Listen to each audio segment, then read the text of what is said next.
Pokemon Scarlet and Violet. Oh boy, did we get cyberpunked. But of course that's not the whole story, because underneath all the graphical bugs is one of the greatest Pokemon games ever made, both in terms of its addicting gameplay mechanics and its heartwarming story. So among the many ways to play Pokemon on the Nintendo Switch, is Scarlet and Violet the new best option? There's a lot that needs to be said if we're going to try and answer that question today, so that's why we're breaking this video up into 5 chapters. We'll be talking about the story, the gameplay mechanics, Paldea and its Pokemon, then we're going to talk about the glitches, and I have a spoiler section just in case some of you maybe haven't played the game yet and don't want to have things ruined for you. That said, let's start things off with the story.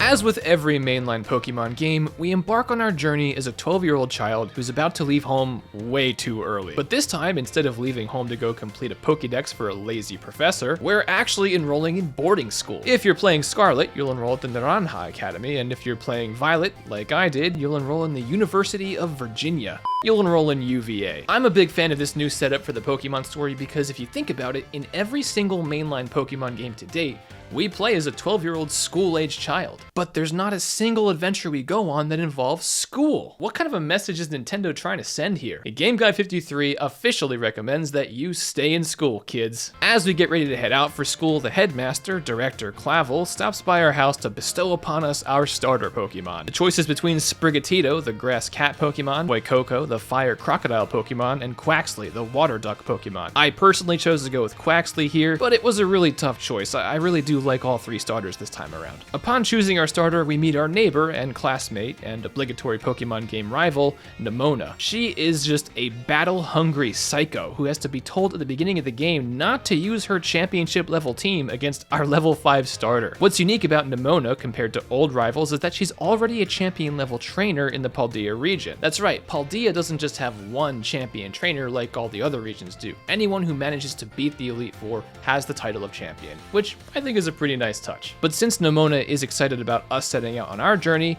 she chooses to raise a new starter along with us so she can battle with us along the way. Like past rivals, we mop the floor with her just about every single time. Some champion she is. On our way to the first day of school, we find either Koraidon or Miraidon washed up ashore looking all beaten and battered. Of course, we have to go help out this extremely dangerous looking creature, so we do, and then they become our friend slash motorcycle. People are gonna think I'm so cool rolling up to school in my new terrifying looking motorcycle. And then we finally get to school. This is where the real core of the game starts to take off. And this slight change in plot with us enrolling in school for the first time in a Pokemon game actually sets us up beautifully for the new open world mechanics that Pokemon Scarlet and Violet introduced to the series.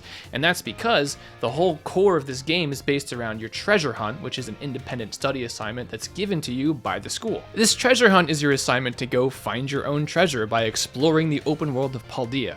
For some, that might mean completing the Pokédex, and for others, that means beating all the gyms and becoming a champion, and for some people like me, it meant falling through the map into a bottomless. But before you go off on your treasure hunt adventure, this is still school, so you're gonna have to attend some classes, kids. These classes aren't really integral to the overall story, but you can learn some extra lore about the Paldea region by taking them. I would definitely recommend doing a few of them, but they do get a little long after a while, so I don't know if the rewards are really worth the effort. Fun little observation, did you notice that the professor from Pokemon Legends, Arceus, can be seen on the whiteboard behind the teacher in history class? I thought that was pretty neat, though that does kind of imply that in this game he's been dead for a very long time. On your treasure hunt, you'll be faced with 3 separate main storylines, all of which have different events across the map which you can choose to complete in any order you want. Victory Road is the traditional Pokemon gym circuit with 8 gym leaders and an Elite Four. Starfall Street is like the traditional Takedown Team Rocket storyline, but this time it's Team Star, a group of high schoolers who dropped out of school for being bullied. I can't imagine why.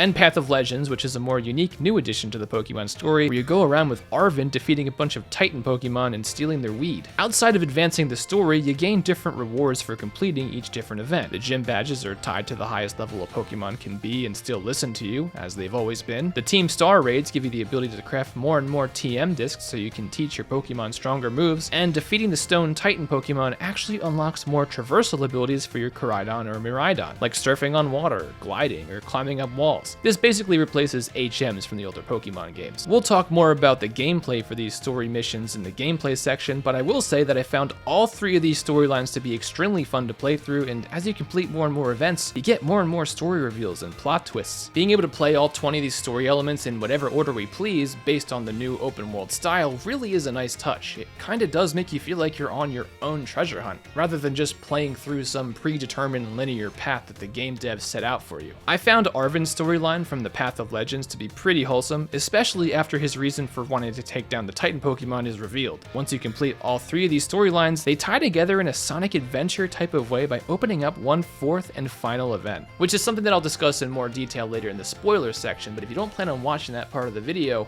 I do want to say that this is one of the most wholesome storylines that any Pokemon game has ever given us, and I would even say it's probably the second biggest strength of this game, right behind the open world mechanics. Let's talk about the gameplay.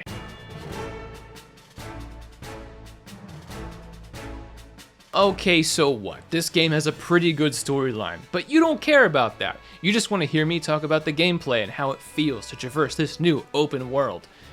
And that's fine, I guess I can talk about that. First off, the obvious new factor of playing a traditional Pokemon game in a fully open world is a huge positive in my book. There are barely any loading screens to interrupt your travels, unless you want to go to Mesagoza, which for some reason is the only entirely separate area in the game. But that's okay, since it never really feels like it breaks up any sort of flow. The only other loading screens you'll encounter are when you fly to other areas on the map, or if you enter certain buildings. It's so easy to just get sidetracked and lost in the world as you travel between story destinations. That's partly because of the vast open world, but also because of the fact that there's so many Pokemon just walking around just waiting to be caught or brutally murdered. You'll just be minding your own business on your way to the first gym, and oh my god, there's a Pokemon I haven't caught. There's another! Oh, and another one! And another one! And another one! And another one! Oh my god, there's even more! And before you know it, you've wandered so far off the beaten path that you don't even remember where you were headed in the first place. Then when you finally remember, you roll into the first gym with a level 30 starter. Showing up for a gym battle completely over-leveled is nothing new to the Pokemon franchise. In fact, I've done that in just about every game since the Game Boy days. However, what this open world style kind of opens up for us is the possibility of rolling into a gym completely under-leveled. The whole idea behind the treasure hunt and the open world in this game is the fact that you can do the story events in any order you choose to complete them in. That means there's really no set order to complete the gyms in. However, the Pokemon at all the gyms, and the Pokemon and all the other story elements for that matter, still have set levels. They don't scale depending on where you are in your adventure, which means that even though there isn't a set order you have to complete things in, there's definitely a recommended order. I, for one, showed up to the Ice Gym, which I think is one of the last gyms you should probably go to, as my third gym. I was under-leveled, but not by enough where I couldn't squeak out a victory. During the gym battle, I was kind of like, hey, where the heck did this difficulty spike come from? And that's when I realized that I probably wasn't following the recommended path. See, when you start out on your treasure hunt, they tell you that you can either go out the west gate of Mesagoza if you want to start your journey with the gym challenge, or you can go out the east gate if you want to start off with the Path of Legends and fight the Titan Pokemon. I went out the west gate to start with the gyms, and the idea is that you're supposed to do the first gym, then turn back around, go back through Mesagoza, come out the other side, and then do the first Titan battle after that. Instead of doing that, after beating the first gym, I continued on the left side of the map up into the northern area where the big kids hang out. Found myself to be very under-leveled very quickly. And that's when I got to the Ice Gym and it kind of clicked in my brain that, yeah, I might be doing things a little out of order here. And then I said, screw it. This is my treasure hunt and I can do things however I want. After grinding through some of those tougher battles and finally getting my Pokemon up to the right level, I then had to go back down to that bottom right side of the map, which I had mostly neglected up until this point, where I had to fight the level 18 grass gym with the team of Pokemon who were in their 40s. Underwhelming? Yeah, sure. Do I wish these Pokemon would have scaled their levels with my team? Would have been nice, but I'm willing to accept that as a consequence of opening up the Pokemon experience a little more. The benefits of being able to explore Pokemon in a fully open world is completely worth this game flow quirk, I think. Maybe next time they can find a way to scale the levels. Speaking of being over-leveled for a gym battle, the gym experience in this game is pretty fresh. Maybe not in terms of the battles themselves, but definitely in terms of the gym challenges and leader designs. In the past, before battling the gym leaders, we would have to go through a gym challenge inside the gym where we would solve a puzzle and battle few trainers.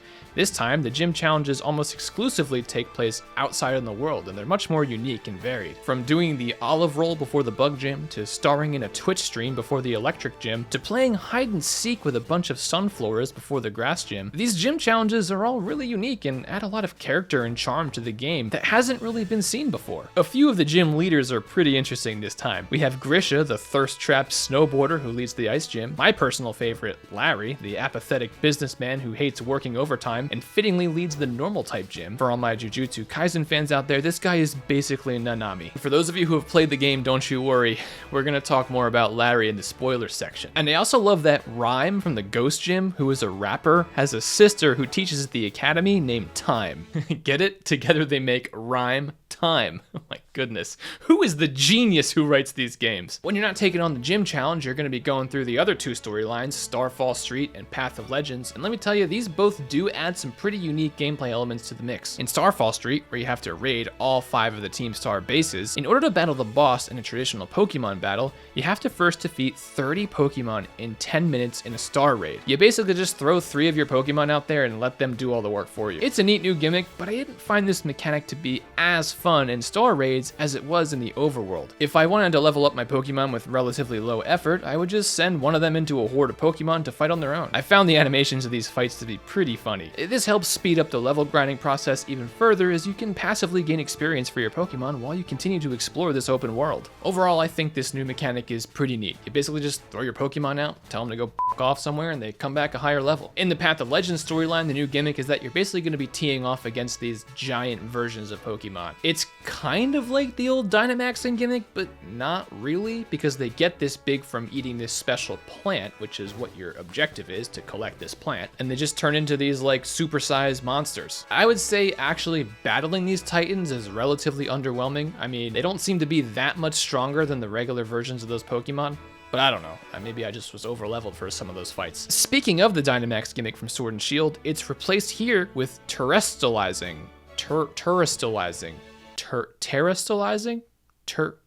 How do you pronounce that? Terrestrializing. I don't know what the general community opinion is on this battle feature. Maybe some of you can comment below and let me know what you think, but I actually prefer terrestrializing to Dynamaxing because it opens up a new interesting strategic element, since each Pokemon can have a different Terra type from its usual type, which changes their weaknesses and strengths upon terrestrializing. For example, my Dragonite, who is normally a dragon and flying type, becomes an electric type upon terrestrializing. See the little electric thing on his hat? Which greatly enhances his electric type moves. I even have the option of changing that electric Terra type to anything else I want if I choose to do so. This adds an extra layer to how you might choose to build out and balance your team, and is sure to have an interesting effect on the competitive Pokemon scene, since players will be surely hiding some Terra types on their teams that wouldn't have been visible until terrestrializing. And of course, just as Sword and Shield had Dynamax raid battles, Scarlet and Violet have Terra raid battles. These mostly serve the same function as they did in Sword and Shield, but this time the difficulty can really ramp up once you get deep into the post-game and start taking on 5, 6, and even 7-star raids. The amount of stars attached to a raid indicates the level of the Pokemon you're raiding. Those 7-star raids are against level 100 Pokemon. Look, I have a hard enough time beating the 5 and 6-star raids.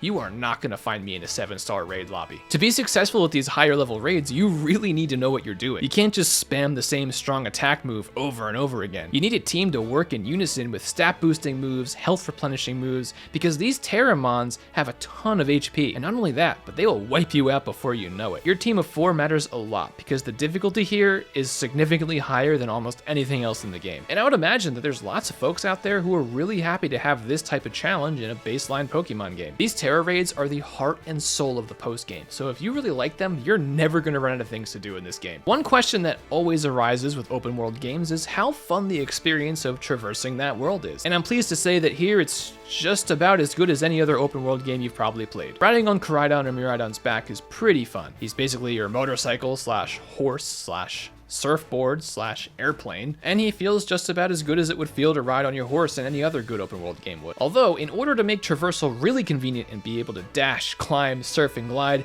you gotta make sure you complete those Titan Pokemon battles. Basically, your Koraidon or Miraidon has lost a bunch of its abilities, and in order to get them back, you need to have them eat the Herba Mystica you get from defeating Titan Pokemon on the Path of Legends. Those Titan battles are pretty straightforward. You just battle a large version of a Pokemon, and that's kind of it. But it's well worth it to enhance your traversal abilities, and the game really does feel like it opens up once you're able to surf jump higher, and climb walls. One gameplay mechanic that is there and is very in your face is the picnic and cooking mechanic. And the reason I say it's in your face is because every single town is loaded with little restaurants to buy ingredients and different types of food. There's even 2 gym leaders that are literally chefs. Don't get me wrong, I appreciate this culinary theme to Pokemon Scarlet and Violet. It's a cool feature, but to be completely honest with you, I didn't really use it all that much during my playthrough. I literally had to go back into the game just to record this picnic footage you're seeing right now. However, I don't want to downplay how big of a deal this is for competitive players, because the picnic feature isn't just about food. It also replaces the traditional Pokemon breeding feature. That's right, if you want to hatch a bunch of eggs to make the perfect 6IV Lechonk for competitive online battles, you're gonna have to do that with the picnic feature. I personally am not too sure about how I feel about this. I think I still prefer keeping the breeder separate from the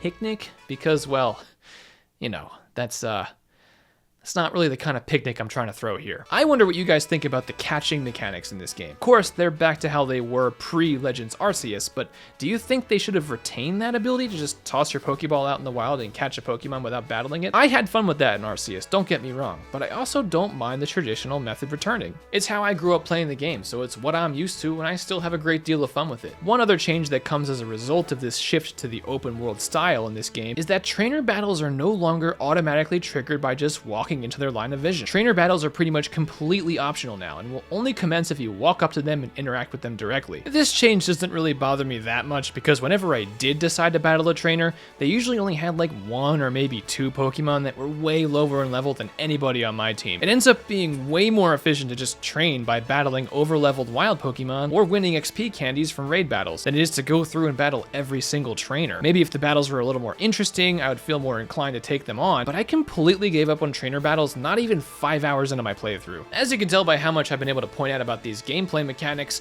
there's a lot going on in this game, but that's part of the reason this game is so good, because there's so many moving pieces. Not only are the tried and true traditional Pokemon elements like battling and building the perfect team super well done here, but all of the new additions help to build on that formula and make it into the Pokemon game that most of us dreamed of when we were still playing on our Game Boys back in the Red and Blue days. Clearly they nailed the gameplay elements in this game, but what about the world design and the new Pokemon designs?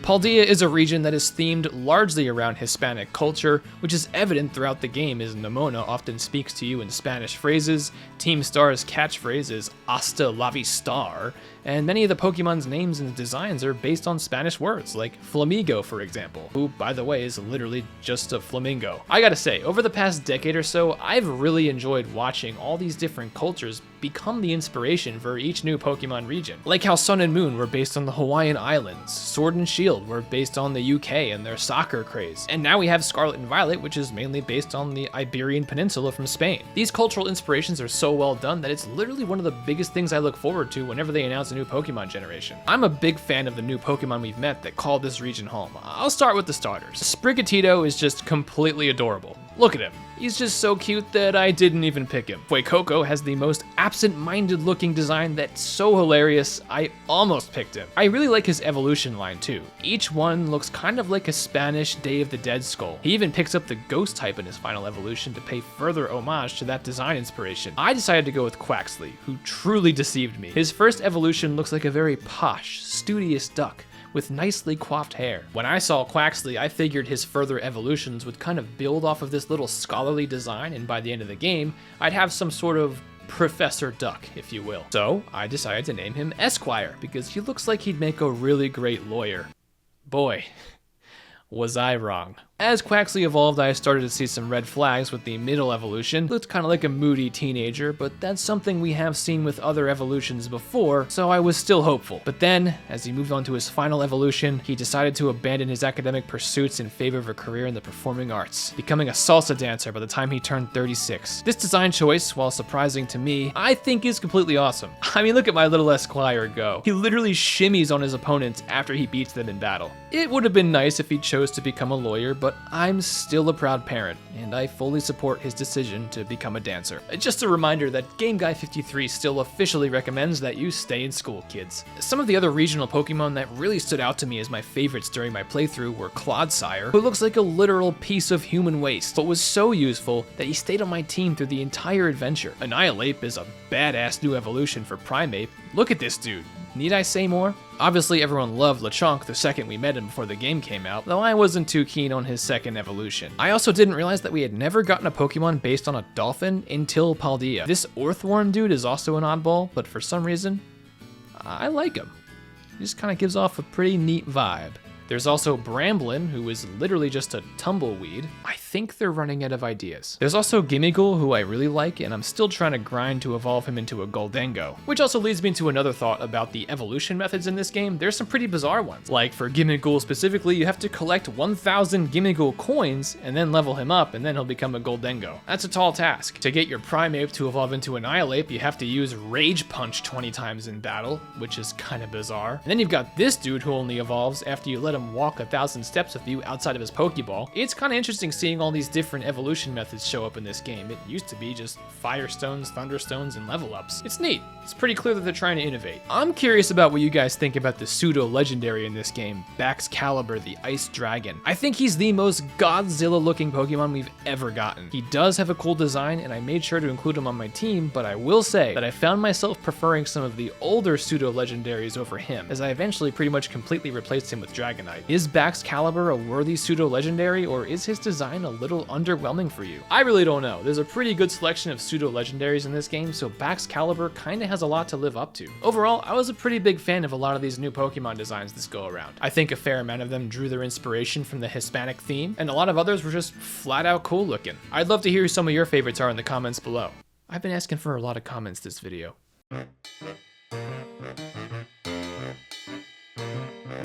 Of course, I cannot talk about Pokemon Scarlet and Violet without mentioning the obviously large elephant in the room, the glitches and graphical performance. Do the graphics in the open world kinda suck?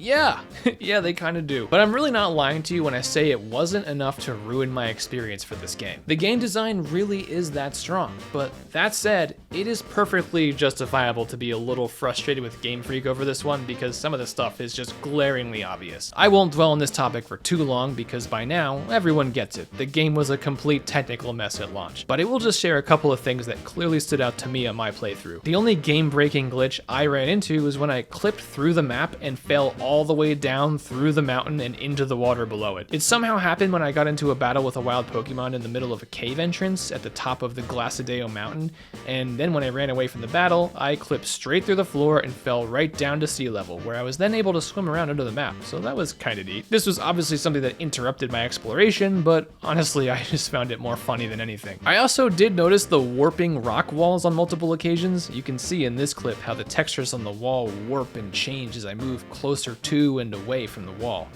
Bit bizarre, but you know, it's harmless. Of course, on the topic of these graphics, I constantly noticed the obvious pop-in occurring as I was traversing the map. And similar to the pop-in issue, some of the moving NPCs, Pokemon, and structures in the distance looked like they were totally skipping frames as they went about their movements. This definitely took me out of the game a few times. Sometimes I just thought it looked really funny. Like, look at all these kids in the background of the classroom.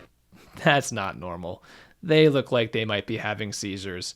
That's not okay. I also didn't love how odd the camera angle could get during some wild Pokemon battles. I'm sure this is less of a glitch per se, but it did bug me when I would battle a wild Pokemon and my initial view would be under the floor of the map. All in all, yeah, there are some pretty weird graphical glitches in this game. Some of them frustrating, some of them game-breaking, but some of them also pretty funny. And like I said, it would be totally unfair for me to tell you that this completely ruined my experience with the game. Do I think this game needed some more time in the oven? Definitely. But did I still have a blast? Absolutely. Before we move into some spoiler talk here, if you made it this far into the video, why don't you just like the video? Subscribe to the channel. Obviously you like something about it.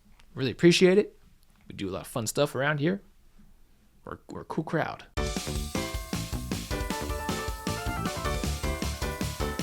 Okay, before we get into the more serious story spoiling stuff, I just want to mention that I love Larry as a gym leader and as a character, and I audibly cheered when I saw him emerge as a member of the Elite Four. Brought tears to my eyes. I am not ashamed to admit that this was one of my favorite moments of the game. I think this is the first time we've had a gym leader who also serves as a member of the Elite Four, so it was definitely an unexpected twist. This apathetic, everyday man is potentially one of my favorite characters Pokemon has ever created. Just look at him.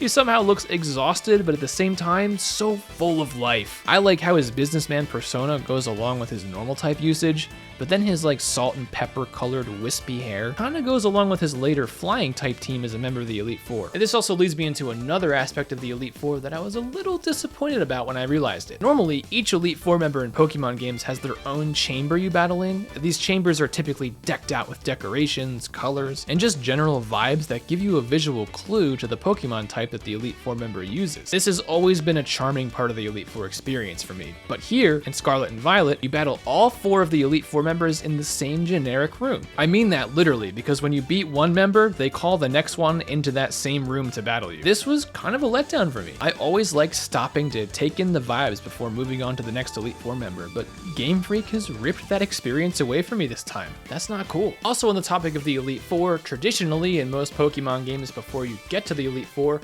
there's always this section called Victory Road that's loaded with these strong trainers and strong Pokemon, and it's kind of like your last final challenge before you reach the pinnacle of the game. However, this is another feature that is absent from Scarlet and Violet. Some people may be upset about this, and I definitely notice its omission right away when I reach this part of the game, but I do think the game makes up for it in other ways, specifically when you descend into the Great Crater of Paldea at the end of the game. That place just feels like the natural replacement for Victory Road for me. It just doesn't take place right before the Elite Four. Going into the Great Crater of Paldea is actually that hidden 4th and final storyline that I alluded to earlier in the video. We have this Avengers-style team-up of the main characters from all 3 storylines as we venture into the depths of this crater to discover its secrets and search for Arven's father, or mother if you're playing Scarlet. The story build-up to entering the crater throughout the game is really satisfying because it's always mentioned as this forbidden, dangerous area that no one should ever enter. So finally getting to go there is pretty exciting. On top of that, the interactions between your 3 teammates adds a nice charming element to the experience. And there's a number of really interesting things going down in that crater. First off, Pokemon Scarlet and Violet have a whole time travel thing going on here. And that means we're going to be encountering Pokemon from the past when we're playing Scarlet and Pokemon from the future when we're playing Violet. For the record, again, all my footage is basically from Pokemon Violet, so I'm sorry, I'm going to be showing off mostly future Pokemon here.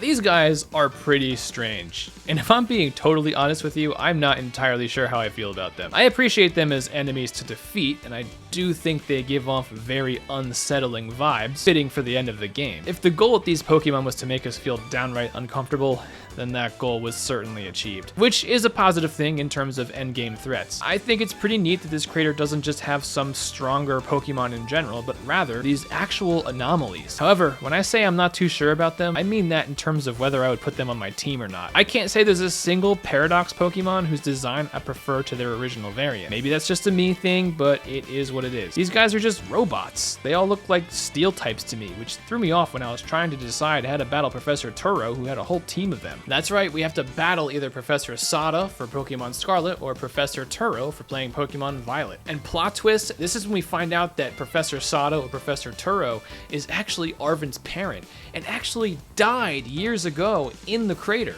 And the person we're seeing is just a robot recreation of them. Bit of a bizarre twist for the end of the game, you know what I'm saying? This battle with Professor Turo or Professor Sada essentially serves as the last boss of the game. And they're a pretty big challenge. And that's not just because I was confused about the type matchups, but it's because this whole team is composed of Pokemon who have pseudo-legendary level stats. The fight really is no joke, and to me kind of makes up for the relatively weak champion battle at the end of the Elite Four. It was a nice true final boss to cap off the story, and with it came some darker story themes for a Pokemon game. I was surprised to see Arven having to deal with the grief of losing a parent, and the whole idea of the failed experiments and expeditions that ultimately led to the demise of a research team were truly pretty interesting. The story really took a dark turn towards the end, but I really appreciated that, especially considering that a lot of the Pokemon games just sort of end with a really predictable outcome with relatively lukewarm themes. And the battle against the professor is followed up with an absolute banger of an anime-style grand finale with their Koraidon or Miraidon fight. It really felt like a great payoff to the long journey I had with Miraidon. For the whole journey, he was unable to enter into his fighting form, and when we need him the most in the final battle, He's able to pull through for his friends. The moment when he finally transforms into his battle form and his friends are cheering for him is such an awesome scene. It literally gave me goosebumps. It really felt like a scene out of an anime, and I think it was the perfect victory lap for an already outstanding adventure. I would even say that this battle caps off my favorite arc for any box art legendary ever. I know technically he's not a legendary, he's actually a Cyclizar from the future, but he's a legend to me. I can't possibly overstate how wholesome the end to this story ends up being. You've helped Arvin rescue his best Pokemon buddy, Mabostiff, and helped him discover the truth about his father. You've reminded Nomona about the thrills of battling and what it is she loves so much about it in the first place. You've allowed Penny to atone for her wrongdoing and finally feel accepted, and you've nursed Miraidon or Koraidon back to full health. At the end of it all, the 5 friends decide to take the long way home, which is a fitting way for the curtain to close on this wholesome open world adventure.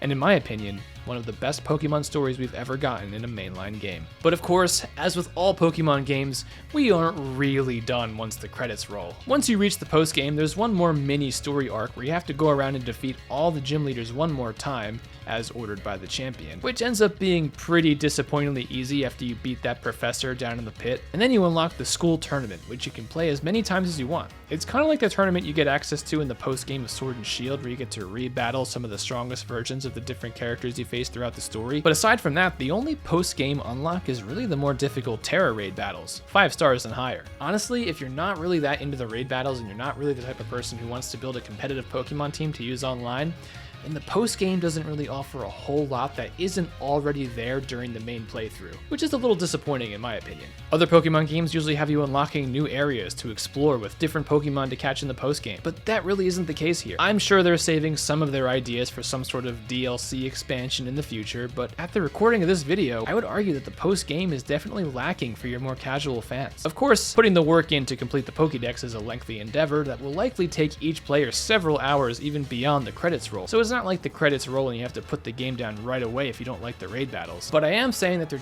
definitely could have been something a little more here. Not sure what. Either way, the strength of the open world experience, combined with the addicting gameplay loop, on top of one of the most satisfying Pokemon stories we've had since probably the Black and White days, easily makes up for the leaner post-game offerings. A lot of players will probably spend upwards of 50 hours just through their initial playthrough before they even get to the post-game, so honestly, a lack of post-game content doesn't necessarily equate to a lack of overall content in the game. So, have Pokemon Scarlet and Violet taken the throne as the best way to play Pokemon on the Nintendo Switch? Glitches and nitpicks aside, I would definitely say yes. I think the traditional Pokemon formula lends itself perfectly to this new open world style. And I'm personally a really big fan of the new anime style storytelling we're kind of getting out of the Pokemon company here. So the addicting gameplay mechanics combined with the storytelling, combined with just the traditional charming Pokemon world design is a winning formula in my opinion. But I want to know what you think. Let me know in the comments below if you think Pokemon Scarlet and Violet are the new definitive way to experience Pokemon on the Nintendo Switch. Maybe you still prefer Brilliant Diamond and Shining Pearl or Sword and Shield. Or maybe you're a complete freak and you prefer Pokemon Rescue Team. Stay in school, kids.